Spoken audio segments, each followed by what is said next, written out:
തിരുവനന്തപുരം കോർപ്പറേഷനിലെ SC/ST fund തട്ടിപ്പ് കേസിൽ പരാതി നൽകിയത് താനാണെന്നും കേന്ദ്ര സർക്കാർ ഒരു തരത്തിലുള്ള ഇടപെടലും ഇതിൽ നടത്തിയിട്ടില്ലെന്നും മേയർ ആര്യ രാജേന്ദ്രൻ.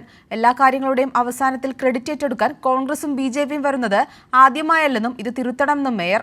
അഴിമതിയിൽ ഒരു വിട്ടുവീഴ്ചയും ഉണ്ടാകില്ലെന്നും അഴിമതിക്കാർക്ക് നേരെ ശക്തമായ നടപടിയുമായി മുന്നോട്ടു പോകുമെന്നും മേയർ ആര്യ രാജേന്ദ്രൻ വ്യക്തമാക്കി. നഗരസഭയുടെ പരാതിയിലാണ് തിരുവനന്തപുരം കോർപ്പറേഷനിലെ SC/ST ഫണ്ട് തട്ടിപ്പ് കേസിൽ പ്രതികൾ അറസ്റ്റിലായതെന്ന് മേയർ ആര്യ രാജേന്ദ്രൻ പറഞ്ഞു. ഓഡിറ്റിൽ വ്യാജരേഖകൾ സമർപ്പിച്ചതടക്കം ശ്രദ്ധയിൽപ്പെട്ടതിനെ തുടർന്നാണ് പരാതി നൽകിയതെന്നും ഇതിനെല്ലാം കൃത്യമായ തെളിവുകളുണ്ടെന്നും മേയർ കൂട്ടിച്ചേർത്തു. പ്രതികൾ പിടിയിലായപ്പോൾ BJP അവകാശവാദം ഉന്നയിക്കുകയാണെന്നും പ്രതിപക്ഷ കൗൺസിലർമാർക്ക് ഇതിൽ പങ്കുണ്ടോ എന്നത് അന്വേഷിക്കണമെന്നും മേയർ ആര്യ രാജേന്ദ്രൻ വ്യക്തമാക്കി.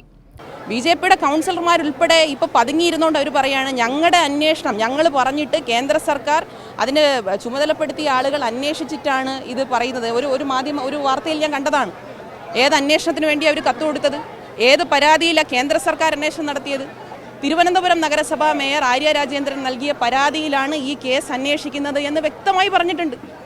അപ്പോൾ ഇപ്പോൾ പ്രതികളെയൊക്കെ പിടിച്ചപ്പോൾ ഇതിൻ്റെ അവകാശികൾ എപ്പോഴുള്ള സ്ഥിതിയാണ്.